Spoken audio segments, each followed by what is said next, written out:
Le Paris Saint-Germain est sacré champion de France pour la 13e fois de son histoire.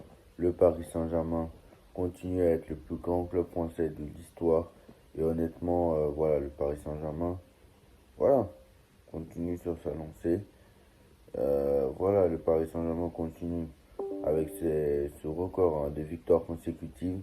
Le Paris Saint-Germain a déjà battu le record de victoires de matchs sans défaite à l'extérieur de l'AC Milan en championnat. 38 matchs, 38 matchs sans défaite, quand même assez incroyable. Ils l'ont déjà égalé face à Saint-Etienne, mais ils vont le dépasser contre Nantes, si je ne me trompe pas. Donc voilà, plusieurs records en vue.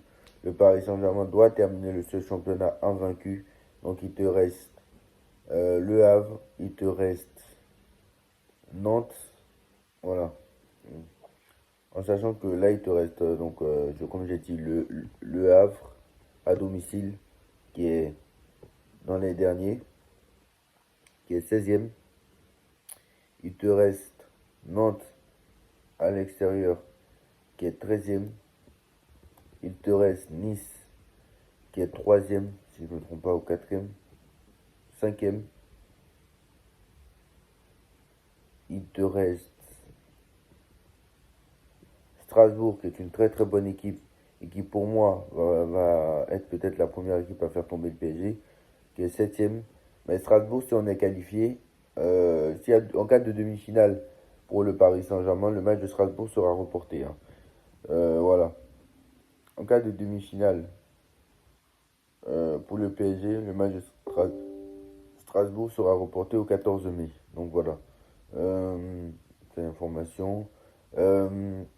T'as Montpellier le 11 mai. Bon, normalement, Montpellier, ça devrait aller vu qu'ils sont derniers. Et après, t'as quoi? T'as Auxerre. D'ici là, peut-être ils seront officiellement en Ligue 2. Et après, t'as Auxerre pour terminer la saison. Là aussi, ça devrait aller vu que c'est à domicile. Et que, voilà, et qu'ils sont 10e. Mais bon, je tiens à préciser que sur les derniers matchs de la saison à domicile, à chaque fois, quasiment, on perd, hein. Voilà. Je te rappelle pas des 2 dernières années, en tout cas, on a perdu. Voilà. Sous Galtier et sous Enrique. Bon, on va débriefer ce match PSG-Angers. Bon, connaissant Luis Enrique, Doué ne sera pas titulaire contre Saint-Etienne. Il va le faire entrer en jeu.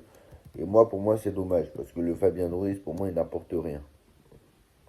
Moi, connaissant Fabien Ruiz, même s'il est de mieux en mieux, moi, je pense que c'est une faute professionnelle de ne pas se passer de Doué. De se passer de Désiré Doué. Moi, c'est un handicap.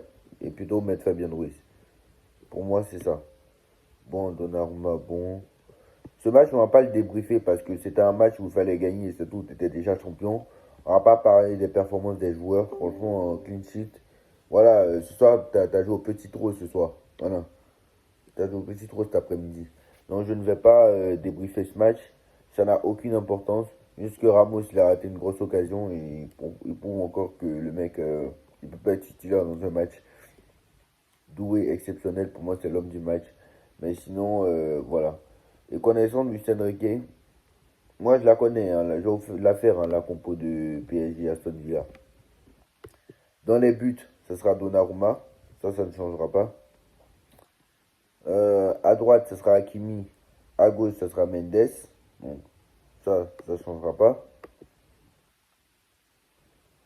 Maintenant, en défense centrale, je pense que ça va être Beraldo, Pacho, puisque ou Lucas Hernandez Pacho, parce que j'ai appris que c'est Hernandez qui sera titulaire en fait et pas Beraldo, parce que apparemment Hernandez a des automatismes et voilà.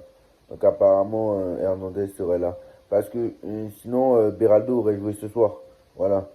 Si Beraldo devrait jouer, si Beraldo était titulaire contre si Beraldo devrait être titulaire mercredi, ça veut dire que normalement il aurait dû jouer ce soir. Parce que je ne vois pas pourquoi on ne ferait pas jouer Beraldo alors qu'il n'était pas un titulaire en puissance. Donc il n'a pas autant de matchs que les Marquinhos, les Hakimi pour le faire reposer. Donc ça n'a strictement aucun intérêt. Donc je pense que c'est Lucas Hernandez qui va jouer en défense centrale. Donc ça, c'est bien. Donc Lucas Hernandez, Marquinhos. Non, pardon. Hernandez, Pacho dans l'axe. À droite, ce sera Hakimi. Et à gauche, ce sera Nuno Mendes. Maintenant, c'est au milieu de terrain que ça va poser problème. Enfin, ça va poser problème. En 6, quoi qu'il en soit, Vitinha restera en 6. Zaï Emery, bon, il a joué ce soir, tout le monde sait qu'il ne jouera pas. João Neves, il va jouer à gauche. Maintenant, milieu droit, c'est là où ça va poser problème. Je pense qu'il mettra Fabien Ruiz. Mais pour moi, c'est une erreur. Voilà, pour moi, c'est une erreur. Et il faut mettre Désiré Doué. Désiré Doué qui est très bon et Désiré Doué qui progresse. Et je pense qu'il faut mettre Désiré Doué contre Aston Villa. Mais je pense qu'il ne va pas le faire. Connaissant Enrique, il va mettre Fabien Ruiz titulaire. À gauche, ailier gauche, il va mettre Kvaratskhelia. Dans l'axe, ça sera Dembélé. Et à droite, ça sera Barcola. Donc voilà, ça sera Vasquelia, voilà, c'est ça. Donc ça sera Donnarumma au cage, Mendes, Hakimi, Hernandez, Pacho, milieu de terrain, João Neves, Vitinha, Fabien Ruiz, devant, Vara, Dembélé, et Barcola. Voilà, très clairement. Mais bon, je suis confiant pour ce match contre Aston Villa. Franchement, j'espère que Paris fera le bon match. Paris réussira à se qualifier. Parce qu'honnêtement, ce serait une faute professionnelle de s'arrêter là et de ne pas passer contre cette équipe d'Aston Villa.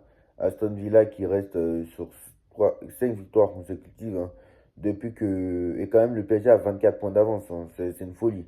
Le PSG a 24 points d'avance et peut-être pourrait peut-être égaler le record de 31 points d'avance, hein, de Laurent Blanc. Laurent Blanc, il a fini avec 31 points d'avance. Mais sauf que Enrique, il a 4 matchs en moins. Donc déjà, ça c'est plus compliqué de le faire. Et en plus de ça, je tiens à préciser que, bon, Laurent Blanc avait perdu 2 fois en ayant du 31 points d'avance. Mais bon, pas Enrique. Voilà, donc pour moi, voilà, meilleure attaque, meilleure défense, exceptionnel. Franchement exceptionnel. Et j'espère que Paris continuera comme ça et on continuera à se régaler comme ça jusqu'à la fin de la saison. On passe au débrief Aston Villa. Et on va en parler tout à l'heure d'Aston Villa dans une autre vidéo peut-être. Oui, on se retrouve tout à l'heure pour parler d'Aston Villa. Et honnêtement, ça va être très très très compliqué ce match. Ne croyez pas qu'on est déjà en... Ce serait une erreur, une faute professionnelle, nous connaissant, hein. Ce serait une erreur et une faute professionnelle de penser que on est... Pardon. Une faute professionnelle de penser qu'on est déjà en demi-finale. Une faute professionnelle. Voilà. Bref, voilà. On se retrouve tout de suite pour le débrief d'Aston Villa. Et une surprise lors de cette journée. Bien évidemment, on en reparlera tout à l'heure. Tchuss.